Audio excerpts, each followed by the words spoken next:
आज के समय किसी भी इंसान से पूछा जाए कि सबसे बड़ी ज़रूरत क्या है, तो हर किसी का यही जवाब होगा कि उसे खूब सारे धन की भूख होगी या फिर उसे जल्द ही सफलता पाना चाहता है। लेकिन कोई भी इनसे परे प्रेम और आनंद के प्राप्ति की कामना नहीं करता है। तो चलिए आज इसी सोच पर आधारित कहानी तीन साधुओं की कहानी बताने जा रहे हैं, जो कि हमें जीवन की वास्तविक सच्चाई को बताता है। एक बार की बात है, एक औरत अपने घर से निकली। उसने घर के सामने सफेद लंबी दाढ़ी में तीन साधु महात्माओं को बैठे देखा। वह उन्हें पहचान नहीं पाई। उसने कहा, मैं आप लोगों को नहीं पहचानती, बताइए क्या काम है?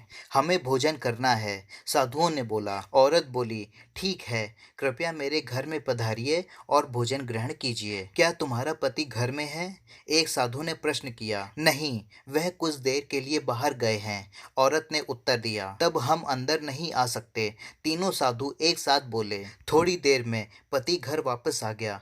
उसे साधुओं के बारे में पता चला तो उसने तुरंत अपनी पत्नी से उन्हें पुनः आमंत्रित करने के लिए कहा। औरत ने ऐसा ही किया। वह साधुओं के समक्ष गई और बोली, जी, अब मेरे पति वापस आ गए हैं, कृपया आप लोग घर में प्रवेश कीजिए। हम किसी घर में एक साथ प्रवेश नहीं करते, साधुओं ने स्त्री को बताया। ऐसा क्यों है? औरत ने अचरज से पूछा। जवाब में मध्य में खड़े साधु ने बोला, पुत्री, मेरी दाईं तरफ खड़े साधु का नाम धन है और बाईं तरफ खड़े साधु का नाम सफलता है और मेरा नाम प्रेम है। अब जाओ और अपने पति से विचार विमर्श करके बताओ कि तुम हम तीनों में से किसे बुलाना चाहती हो। औरत अंदर गई और अपने पति से सारी बात बता दी। पति बेहद खुश हो गया। वाह, आनंद आ गया, चलो जल्दी से धन को बुला लेते हैं। उसके आने से हमारा घर धन दौलत से भर जाएगा और फिर कभी पैसों की कमी नहीं होगी। औरत बोली, क्यों ना हम सफलता को बुला लें, उसके आने से हम जो करेंगे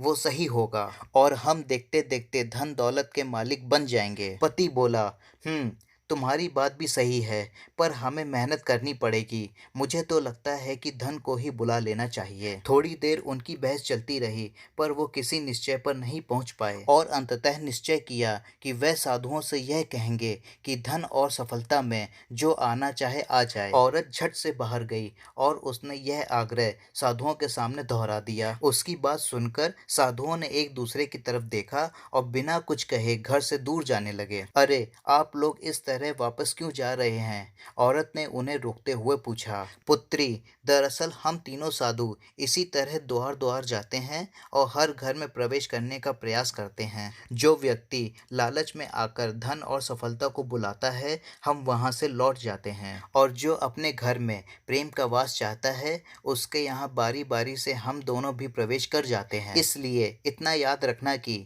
जहाँ प्रेम है वहाँ धन और सफलता की कमी नहीं होती है। ऐसा कहते हुए धन और सफलता नामक साधुओं ने अपनी बात पूर्ण की। इस कहानी से हमें यही शिक्षा मिलती है कि यदि इंसान लालची ना होकर निस्वार्थ भाव से दूसरों के हित और आनंद की कामना करता है, तो निश्चित ही उसे जीवन के वास्तविक सुख की प्राप्ति होती है। सच्चा सुख आनंद में ही मिलता है। वो कहते हैं ना, आनंद का सुख तो उस झोपड़ी में मिल जाता है जहाँ लोग एक दूसरे के साथ प्रेम के साथ निवास करते हैं, और ऐसा सुख तो बड़े बड़े महलों के सामान बंगलों में भी नहीं मिल पाता है, क्योंकि वहाँ घर तो बड़ा हो जाता है लेकिन दिल छोटा होता है, जिस कारण से वहाँ प्रेम और आनंद का निवास नहीं होता है। तो आप सभी को यह कहानी बड़ा बनने के लिए तीन साधुओं की कहानी कैसी लगी, कमेंट बॉक्स में ज़रूर बताएं और इस कहानी को लोगों के साथ शेयर भी ज़रूर करें।